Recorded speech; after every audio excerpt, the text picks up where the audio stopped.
Lo primero, yo creo que para establecer esta discusión hay que tener bien claro qué es lo que entendemos por vivienda, sobre todo si vamos a hablar de estándares. Y es algo que se ha mencionado muy poco hoy día en la mañana, así que creo que viene bien lo que voy a comentar ahora, que detona también, o sea, viene a propósito de preguntas que uno generalmente se hace, ¿cierto? ¿Hasta dónde imaginar la producción masiva?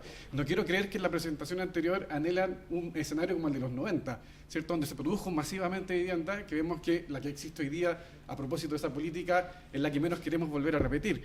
Es una pregunta que hay que hacer, ¿cierto? ¿Hasta qué punto estresar la calidad material de la vivienda? ¿Ya?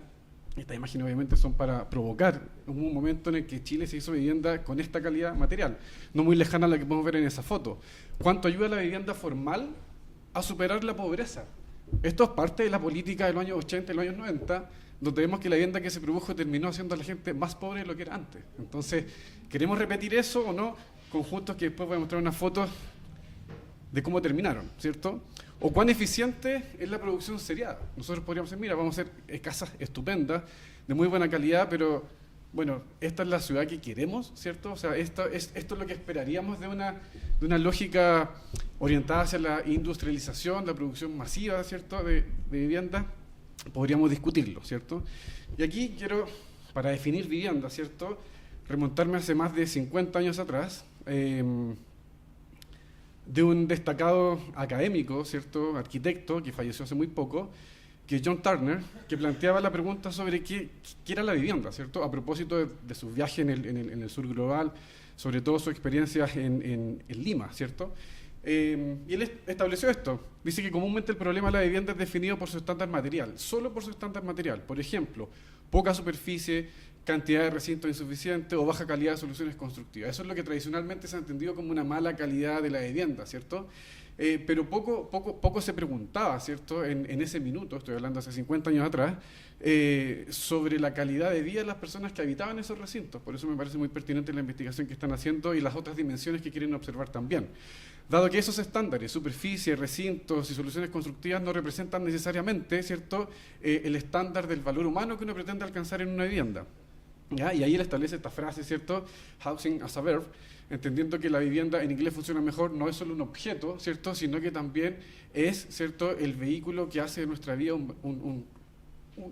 una mejor situación, ¿cierto? O sea, entenderla más bien como la satisfacción del rol de la vivienda en el contexto amplio del hogar, o sea, entenderla como el acto de alojar, ¿ya?, ¿cierto?, más que solo el objeto físico. No solo como un sustantivo, ¿cierto?, la estructura física, el producto y un activo, o sea, y no es que uno niegue esto, ¿cierto?, la vivienda es eso, obvio, ¿cierto?, es evidente, no es algo virtual, existe, pero no es solo eso, también es un verbo, ¿cierto? Y ahí es donde plantea que existen estas dos visiones radicalmente distintas, que son antagónicas, ¿cierto?, en el mundo de la política habitacional, donde algunos entienden que el problema habitacional se soluciona como una fábrica de salchichas produciendo vivienda, ¿cierto?, como en las fotos que mostré antes, mientras que otros entienden que la vivienda es algo más que eso, ¿cierto? Y ahí aparece, ¿cierto?, ahí me adelanto unos 20 años más, ¿cierto?, con el trabajo de Paramoto a finales de los años 80, que contribuyó mucho a la definición de estándares en la política habitacional, definiendo los cuadros normativos, ¿cierto?, distintas condiciones mínimas que previamente no existían en Chile. Y aquí, en este trabajo, por ejemplo, ahí se agrega una definición que impactó en la política habitacional con efectos positivos, ¿cierto?, entendiéndola como un sistema y como un proceso, ¿ya?, ¿cierto? Como un proceso era lo que planteaba Turner, ¿cierto?, en los años 70, y entenderla como un sistema es que la vivienda no es solo la casa o el departamento, sino que también es su entorno y también es su barrio, ¿cierto? Una vivienda sin entorno y sin un barrio es una cabaña, es una cabina. Imaginen sus casas, ¿cierto?, donde viven ahora en medio del desierto de Atacama. No podrían vivir, podrían alojar un fin de semana, 2 días, 3 días, ¿cierto?, pero no podrían vivir porque no tienen colegio, no tienen hospital, no tienen supermercado, no tienen nada, ¿ya? Entonces, la vivienda es un sistema, tiene que ser un sistema para que permita vivir, si no, no permite vivir o permite vivir muy mal, ¿ya? Entonces ahí esa lógica, ¿cierto?, a finales de los años 90 se empieza a incorporar en la política habitacional, recién tiene su impacto ahí, y que deriva, ¿cierto?, en el ámbito académico, en la noción de hábitat residencial, un poco para hacer frente a la idea que se inculcó, ¿cierto?, y un término que me carga, pero hay que citarlo, que es el del viviendista o el viviendismo, que supone solucionar el problema de vivienda solo con viviendas, ¿cierto?, no con nada más, ¿cierto? Entonces, para hacer frente, ¿cierto?, a esa noción del viviendismo, se implementa este concepto del hábitat residencial diciendo que, ¿cierto?, la calidad residencial, ¿cierto?, la necesidad de vivienda es más que una vivienda, es más que una casa, es más que un departamento, porque es un sistema, ¿cierto?, que comprende distintas escalas, la vivienda, el entorno, el barrio, ¿cierto?, porque también contempla distintas dimensiones, no solo la físico-espacial, sino que la sociocultural, ¿cierto?, y la político-económica, y porque además es una perspectiva que requiere sí o sí de la participación e inclusión, entendiendo que las preferencias de todas las familias podrían ser distintas entre ellas.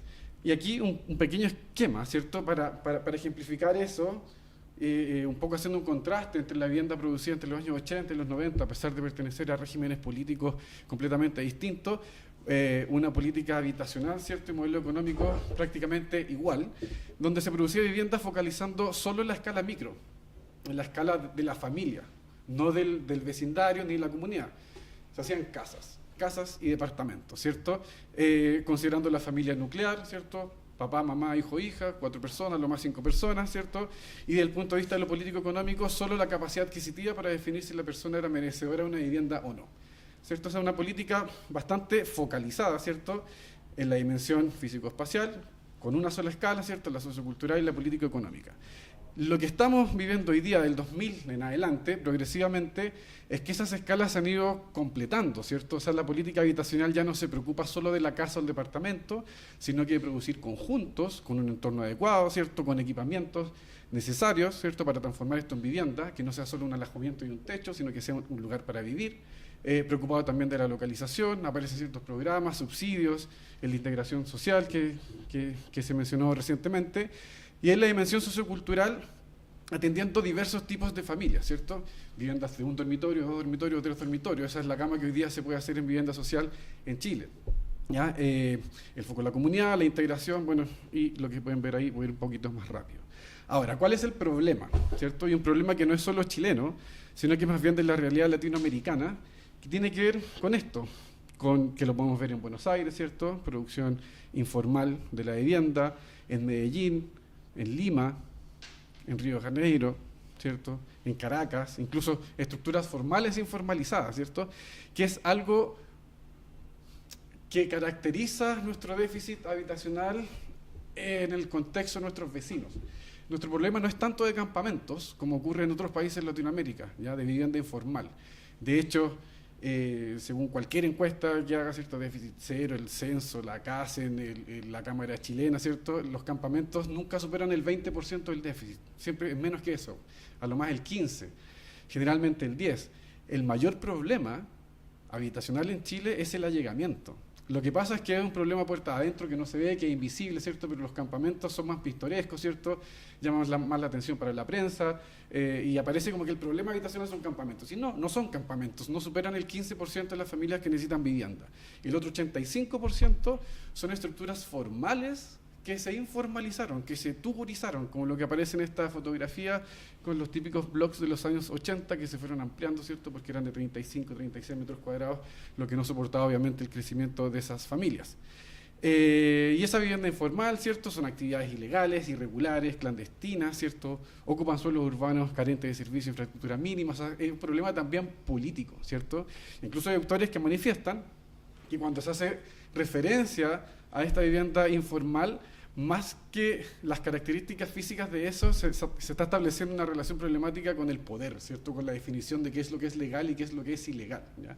Y ahí es donde se pone en cuestión también las lógicas de formalización a través de la concesión de títulos de dominio, ¿cierto?, que es como disminuir el déficit por secretaría. Como existe un campamento, ya le damos título, ahora no hay déficit, que eso es una aberración, ¿cierto? Pero bueno, el problema social, que es lo que nos importa acá, es que hay una construcción de vivienda por necesidad de las personas, ¿cierto?, informal, excesiva, no solo a través de campamentos, como les decía, sino a través de la informalización de lo que alguna vez fue formal, ¿cierto?, con densidades extremas, generando hacinamiento, y personas con problemas, ¿cierto?, de habitabilidad.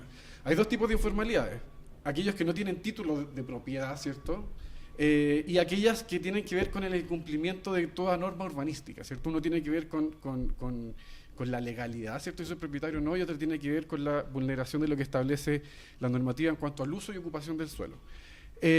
¿Cuáles son los resultados? sobre todo tuburización, que eso es lo que, como vamos a entender lo que no es campamento, pero es informal, ¿cierto? Procesos de tuburización en nuestras ciudades, sobre todo en nuestras periferias, dado que los habitantes se ubican donde y como pueden, llegando a ocupar, aquí estoy citando a John McDonald, y construir espacios de forma ilegal y precaria, en muchos casos en situación de riesgo tanto físico como social, ¿cierto? Ese es el resultado que tenemos, ¿cierto? ¿Cuál es la respuesta? Y no solo en Chile, en general en el mundo, y que tiene que ver con la investigación que ustedes están haciendo. La política habitacional enfrenta problemas habitacionales solo desde el ámbito formal, ¿cierto? Que es lo que le corresponde, ¿cierto? En la política. Ya sea entregando la vivienda que se necesita, generando un marco regulatorio que la fomente, que la permite, pero resguarde los estándares, eximiendo de impuestos a oferentes para que se estimule, ¿cierto? Financiando a través, en nuestro caso, de subsidio a la demanda también, que es la parte más importante para transformar a las familias en demanda, o sea, transformar la necesidad en una demanda. Con soluciones estandarizadas, completas y en nuevos terrenos, ¿ya? Completas me refiero a que no es lo común que nuestras viviendas sean consideradas como progresivas, ¿cierto? Eso ocurre más en los países que están en situaciones más complicadas aún, que es como lo tuvimos nosotros en los 60 o los 70, la operación sitio, ¿cierto? Esas no son soluciones completas, sino que son soluciones progresivas. La producción formal de vivienda suele ser menor y es más costosa que la informal, ¿cierto? Que esta es una conclusión bien, podría ser polémica, o sea, la informalidad produce más vivienda, ¿cierto? Con menor costo y más apropiada al usuario que la necesita, ¿cierto? Pero con todos los problemas de estándares que sabemos que genera ese tipo de vivienda. Ahora, la vivienda formal, sin pensarlo mucho más, también se transformaba en esto, ¿cierto? O en esto que está acá, o en esto que está acá, que estas son las típicas imágenes de las periferias del DF, en México, donde se produjo vivienda bajo esta consigna, ¿cierto? Mucha vivienda estandarizada, terminada, pero sin pensar en nada más, sin pensar en la otra escala, otras dimensiones, a tal punto que las familias prefirieron seguir viviendo de manera informal, pero no en su casa propia, que es la que está acá, sino que en el centro de la ciudad, porque las familias prefieren ciudad y servicios a que una propiedad, ¿cierto? Y terminan abandonando estas viviendas porque son viviendas sin ciudad, ¿ya? Otro tipo de problemas también, que ya nos cambiamos de hemisferio, ¿cierto? Y que tiene que ver con el hacinamiento, ¿cierto? Con la identidad, con la capacidad de apropiarse y de adecuar el espacio a las necesidades, de crecer, de lo que una familia normalmente hace. Que no ocurre solo en estos contextos, sino que también en la vivienda más dirigida a la población más pobre, ¿cierto? Esto también es en México, ¿ya? Nosotros no estamos exentos de esas lógicas de producción habitacional, con los problemas que ya vemos que se está teniendo. Y aquí me gustaría remontarme un poquito de historia de qué es lo que pasa con esta modalidad, ¿cierto? Con la producción formal de vivienda estandarizada masivamente, como si fuera una bala de plata, ¿cierto? Este proyecto probablemente lo conocen, el arquitecto es Yamasaki, ¿cierto? El mismo que hizo las Torres Gemelas, que tiene, ¿cierto?, un triste devenir a propósito de este proyecto y las Torres Gemelas, pero sigue siendo un muy buen arquitecto, ya fallecido, que es un proyecto de regeneración urbana que se hizo en San Luis para dar población, ¿cierto?, para dar vivienda a la población afrodescendiente con extremados índices de marginalidad y vulnerabilidad. Se generó, se inauguró esto con bombo y platillos a mediados de los 60, pero no más de 10 años después se transforma en esto, ¿cierto? Se transforma en un conjunto habitacional invivible que la gente lo empezó a abandonar, empezó a ser un área criminalizada, ¿cierto? Comenzó a ser un foco de delito, ¿cierto? A tal punto que se tomó la decisión de demolerlo, ¿ya? O sea, la medicina fue peor que la enfermedad. Y eso ocurrió en muchas partes del mundo. Se dice que este día es el día en que murió la arquitectura moderna, ¿cierto? A propósito de la lógica, ¿cierto?, que establece Le Corbusier y cómo ordenar la vivienda como una máquina. No, la vivienda no es una máquina, ¿cierto? Yo quiero creer más bien lo que plantea Turner, ¿cierto?, que es el vehículo, ¿cierto?, para mejorar mi calidad de vida. Esto en Caracas, ¿cierto? Otro ejemplo, cómo devienen esos conjuntos, podríamos mostrar muchos más, pero uno que creo que es muy claro a nuestra realidad. Acá en conjunto, inaugurado en 1996, ¿cierto? La población Francisco Coloane, portada de la revista CA, como un ejemplo de producción de vivienda social en Chile, ¿cierto? Y que todos sabemos cómo terminó, con la demolición de este conjunto porque la medicina terminó siendo peor que la enfermedad, ¿ya? Lo mismo que pasó en Estados Unidos, en todo el mundo, ¿cierto? Para generar conjuntos nuevos que atiendan a las necesidades de las familias para que no vuelvan a terminar en estas condiciones. Por lo tanto, ahora viene la pregunta. ¿Qué deberíamos hacer? que no es una pregunta fácil, ¿cierto? Es difícil y me imagino que los resultados de esta investigación van a ayudar a responder esta pregunta que está acá, que yo no se las voy a dar, solo les voy a dar algunas pistas, porque tampoco, ¿cierto?, soy un mesías acá que viene a decir cómo hay que hacer las cosas, y tiene que ver con los estándares, ¿cierto? Con los estándares, que es la discusión que se está haciendo acá. Pero no solo con el establecer estándares, porque esta vivienda que están viendo ahora fue producida también con estándares definidos en nuestro país. Y que esta imagen lo que intenta reflejar es que esta tipología de departamentos que existe, ¿cierto?, que está en regla, que se vende, que la gente la compra porque no le queda otra posibilidad, no es tan diferente a una mediagua, que es la que está abajo ahí a la derecha. Es básicamente una mediagua de hormigón bien ubicada. Eso es, ¿cierto? Los nanodepartamentos son una mediagua de hormigón bien ubicada. Entonces, eso es lo que queremos, ¿cierto? O, ¿cierto?, con estándares que podrían ser inclusive vulnerados, ¿cierto? Que está en discusión qué se vulneró, qué no se vulneró, ¿cierto? Entonces, la preocupación tiene que estar en los estándares, pero no solo en fijarlos, sino que también en controlarlos. Y respecto a lo que nos convoca, ¿cierto?, ¿cuáles son los mecanismos que tenemos para garantizar estándares hoy día, ¿cierto?, en la vivienda para los grupos más vulnerables, ¿cierto? La normativa urbanística que define el volumen, ¿cierto? Y más que para salvaguardar derechos y estándares propios, es para garantizar derechos de los otros, ¿cierto? O sea, la norma urbanística lo que busca es que yo no le dé sombra al otro, es que no invada al otro, ¿cierto? Es que no le tape la vista al otro, o sea, es más bien por el otro, ¿cierto? Y eso a veces se olvida. Y ahí derivan los instrumentos de planificación territorial, la ley de copropiedad en ciertos aspectos, también interviene en la definición volumétrica, ¿cierto?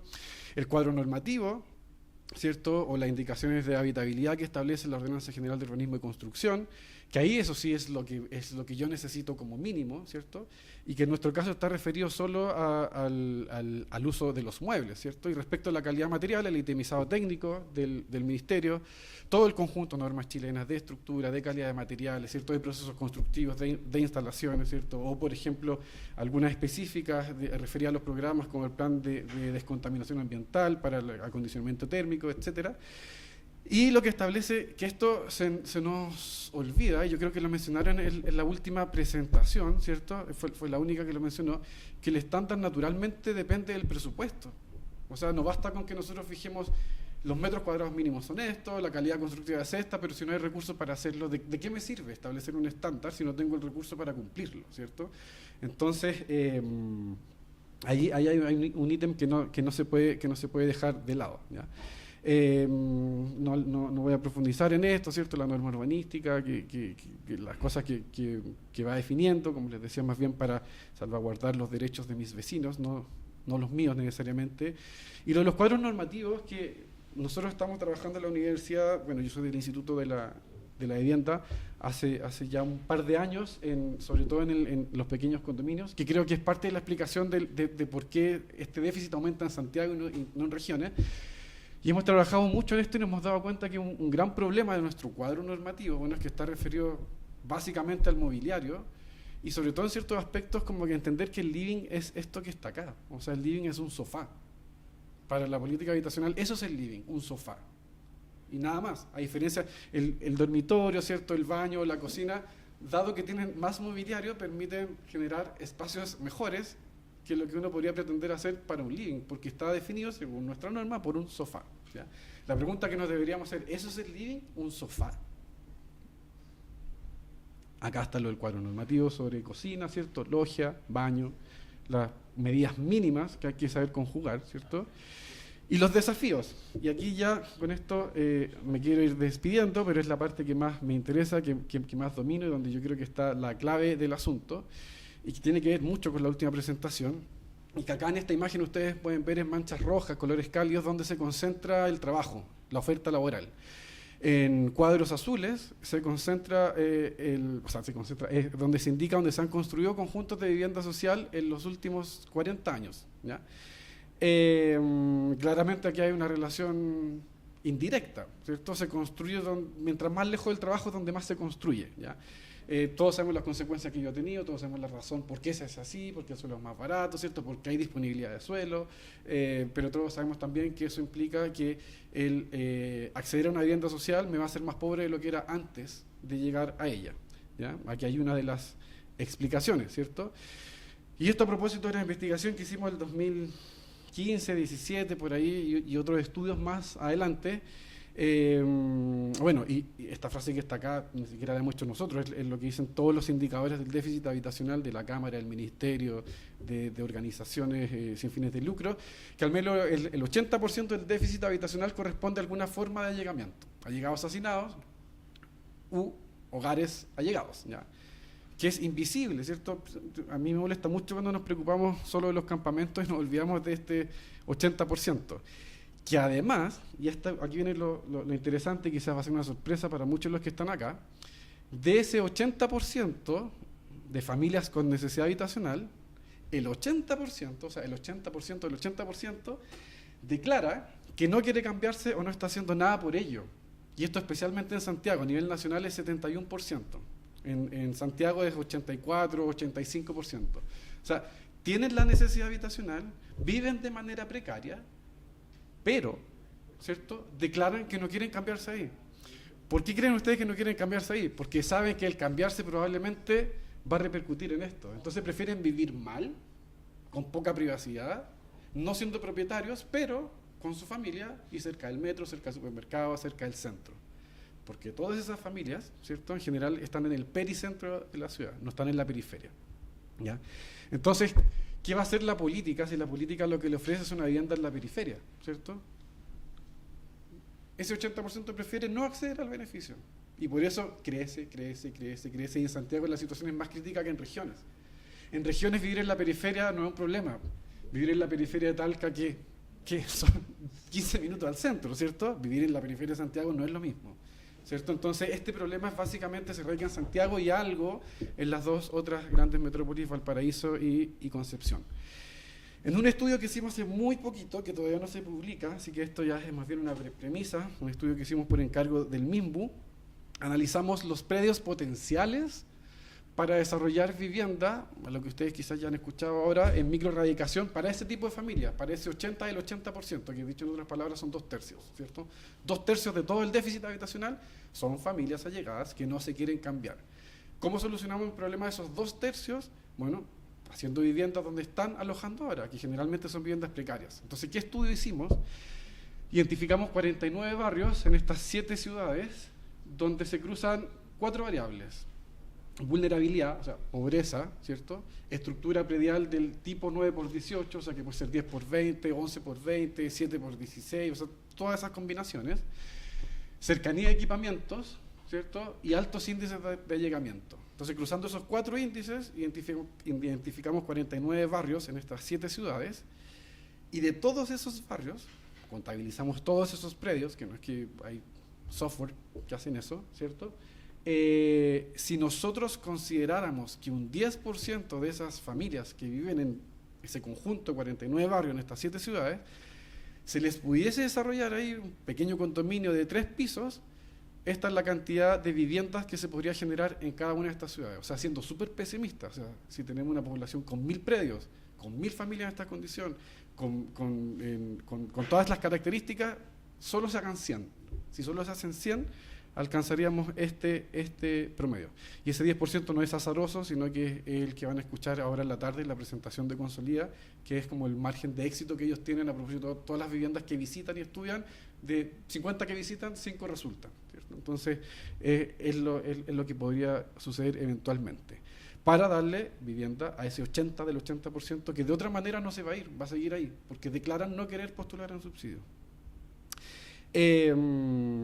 Y lo último, y ya con esto cierro, es que, bueno, aquí una anécdota, hace 5 o 6 años hicimos un seminario en la FAU, en la Universidad de Chile, hablando de este tema, y un dirigente importante, ¿cierto?, de la Cámara chilena, Bernardo Echeverría, en ese minuto, mandó un correo diciendo, esto es artesanal, nunca va a funcionar, no se va a hacer. Haciendo 5 años después, la Cámara chilena impulsa un concurso de industrialización para microradicación, porque la industria se dio cuenta que la única manera de atender el déficit habitacional va a ser brindando vivienda en los lugares donde estas personas viven, porque no se van a ir a un conjunto a la periferia de, por ejemplo, la ciudad de Santiago. Entonces, en este concurso también me tocó participar de alguna manera colateral. Se generaron 11 propuestas de vivienda industrializada, con todos los estándares que exige la política habitacional. El que está primero arriba es el que ganó, el de Atco Savinco, no, Axis, Sintac y Consolida. Y acá hay una tabla resumen con todas las propuestas que plantean ellos de cómo industrializan, a cuánto bajan la UF el metro cuadrado, ¿cierto? Entendiendo que la única manera de poder abordar este tipo de programa que no construye 600 viviendas en un mismo sitio, la única manera de hacerlo es a través de la industrialización.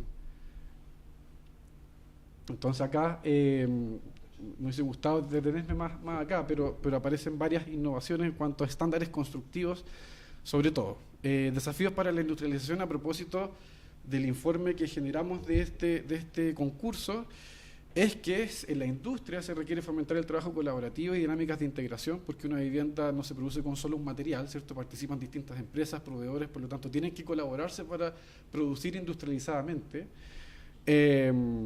Invertir en investigación tecnológica, ¿cierto? Es lo que plantean ellos también. O sea, somos un país que innova muy poco en construcción, somos muy artesanal en esa industria. Diversificar diseño y promover la adaptabilidad, y vincular propuestas con la demanda, ¿cierto? Que esto tiene harto que ver también con la presentación anterior, que la industria no tiene claro cómo producir vivienda para la gente más pobre. El ministerio tampoco tiene muy claro cómo llegar a las familias que necesitan vivienda, porque por casi más de un siglo el ministerio ha descansado en que la población se organiza, la población va a la municipalidad, la población llega al servicio, entonces la demanda le llega y reparte subsidios, ¿cierto?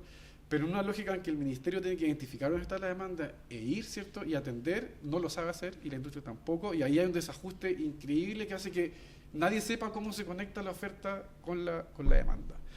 Y ya para cerrar, ahora sí que sí, son tres. Este es el último trabajo que estamos haciendo, que a propósito de una familia de proyectos de microerradicación, unos que hicimos en una investigación en la facultad, los de un convenio que hicimos con el ministerio y los del concurso de la Cámara Chilena. Estamos desarrollando estas como viviendas tipos, ¿cierto? Son proyectos de pequeños condominios como vivienda tipo industrializada, ¿cierto? Porque creemos que esa va a ser la forma en que se solucione el déficit habitacional del 80%, porque si ese 80% no tiene una vivienda en el lugar donde está viviendo ahora, no se va a cambiar, no se va a ir, y hay que entender eso, y quien no lo entienda se va a quedar fuera. Y se desarrollaron toda esta tipología, cumpliendo todos los estándares, ¿cierto? Y lo que se requiere hacer. Así que eso, y muchas gracias.